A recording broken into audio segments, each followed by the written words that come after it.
Sagittarius, hi. Welcome to Mr. Queen PH. At ito ang inyong weekly reading for March 18 to 24, 2024. This is a general reading. Just take what resonates. Watch your Sun, Moon, Rising, Venus for other messages. And thank you sa lahat ng mga sumusuporta dito sa ating channel.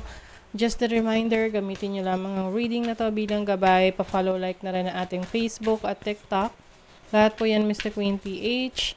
Like, share, subscribe, turn on post notifications para lagi kayong updated sa ating mga readings.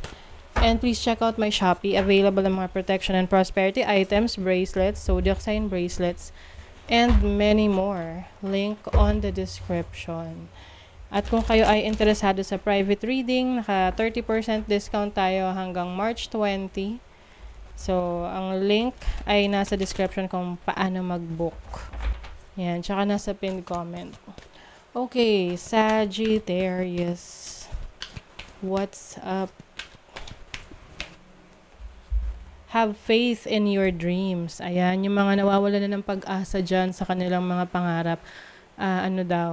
Maipagpatuloy nyo yung pagtitiwala nyo sa pangarap nyo. Huwag kayong mawala ng pag-asa. Okay? Kasi malapit nyo na yung ma-achieve. Siyempre, kailangan may kasamang pagkilos, diba? Your hard work is paying off. Oh, Sagittarius. New Moon in Capricorn. So, yung ine-effortan mo, it will pay off. Makukuha mo yung rewards diyan sa pinagtrabahuhan mo. Yung in-effortan mo na trabaho, business, career, yung mga pangarap mo. Expect powerful change. Wow, New Moon eclipse. O, diba? Meron daw powerful change sa inyo ngayong week na to. Life-changing. So, can be related sa pag-achieve ng mga pangarap nyo. Huwag mawala ng pag-asa. It is coming. Change is coming. So, let's see your overall energy. Overall energy ng mga Sag. 6 of Wands. O, diba? Success. May recognition. O. Grabe, yung iba sa inyo. Alam nyo, diba, may mga may kasabihan or may meme. Ewan ko na kung napanood nyo na yan or nakita nyo na yan sa social media. Yung, merong pareho sila naghuhukay ng ginto or diamonds. And yung isa, napagod na. Oo. Hindi niya alam, konting hukay na lang, andun na yung, makuha niya na yung diamond. Yung isa, hindi siya tumigil. Ayun, nakuha niya yung kanyang reward. So, I see this as, I see this happening to you, Sagittarius. Yung rewards, makukuha niyo na. And yung iba, merong level of success in social media, ayan, or kayo ay sisikat, oo, mabibigyan kayo ng attention. Yes. You also have the King of Wands. Very creative, outgoing. This is your energy. The Three of Cups. Oh, may celebration. You will be celebrated by your friends, by your loved ones. Maraming bagong connections, friendships. Meron kang achievement eh. Yung iba, itong achievement na to, yung tipong kailangan nyo talagang lumabas, uminom, ganon. Magwalwal. Oo. But, ang ganda nito. Meron kayong, you're very creative. So, maaring ito yung mga creative pursuits ninyo, mga creative projects ninyo. Let's see your money, career, finances. The Queen of Cups, yes. Speaking of being more creative, the Five of Cups, and the Ten of Wands. So, sa career ninyo, sa trabaho, sa business, marami kayong responsibilities. Oo, may mga pagkakataon pa nga na sa dami ng responsibilities nyo, merong mga opportunities na sa tingin nyo na may miss out nyo.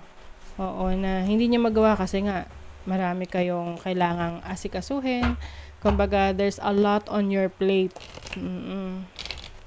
Pero, kung kayo naman magpo-focus lang talaga sa mga gusto nyong gawin, definitely magbubunga yan.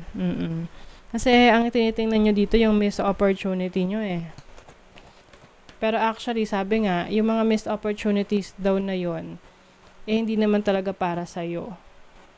Kasi yung para sa'yo, it will be. If it's meant for you, it will be for you. Or, if it's meant to be, it will be. Oh my God, ano ba yan? Ayan na naman yung faith. This situation needs your full trust. There is a divine reason behind this experience. Your spirit guides are leading you to the right direction. So, yung iba sa inyo pwedeng nako-confuse kayo, bakit may mga bagay na nawawala sa inyo, or may namimiss kayong opportunity sa trabaho, sa business, sa career. Kasi, you are being redirected to your purpose. Diba? You are meant to be successful. Kasi minsan yung mga gusto natin, hindi talaga yon yung makakapagpabuti sa atin. Hindi tayo doon magiging successful. Kaya nire-redirect tayo sa iba. So, let's see your love life. Love life ng mga Sag. The Hierophant. Okay. So, this is marriage. 8 of Wands. Yung iba sa inyo mag-aasikaso ng kasal. Baka meron ng ikakasal sa inyo or magsisettle down. You're also going to be very busy. May mga documents kang aasikasuhin. I feel like some of you are in a relationship na sobrang seryoso to the point na may pagkakataon na feeling nyo masyadong boring na yung relationship. So, kaya siguro naiisip mo na may ibang gawin or you want to make yourself busy para at least, ma-entertain ka.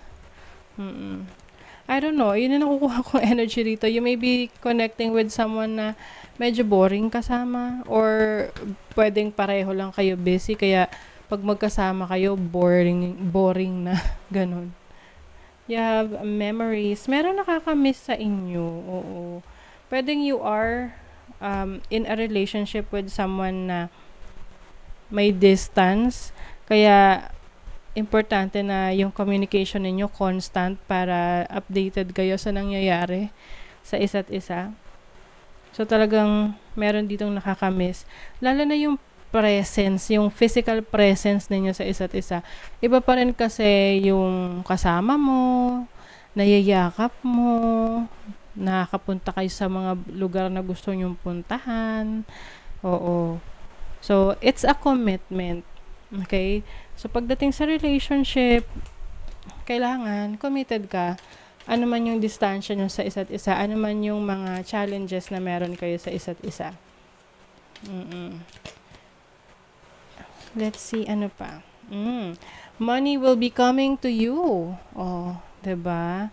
Kaya may success. Part of your success is having the material needs, no? Yung natutugunan yung mga pangangailangan nyo. Kaperahan.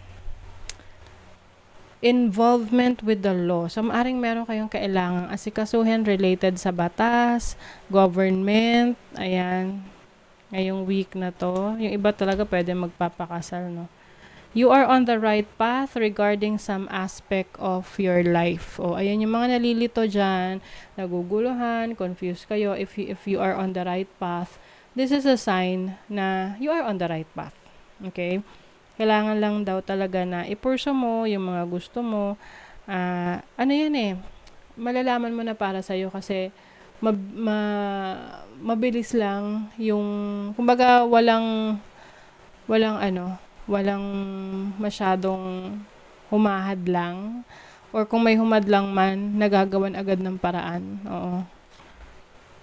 Basta ganon. If it's meant to be, it will be. Kung hindi ukol, hindi bubukol. 'Di ba? Yun nga yung sabi nila. Oo. So, don't worry. Pagdating sa pera, no need to, wala kayong kailangang ipag-alala, no? Money is coming to you. Mm-mm. So, I think ang isa lang na kailangan yung i-maintain sa relationship ninyo, if you are in a relationship, is yung communication. Yung patuloy na communication nyo with your partner. And if you're single, possible na meron taong nakakamiss sa inyo from the past or meron kayong nami-miss from the past. So, kung sa tingin nyo, kung gusto nyo kumustahin nyo. Just make sure na wala kayong expectations. Okay? Mm-mm. So, kung hindi man, move on na. Okay? So, that is your reading, Sagittarius. Thank you so much. Bye!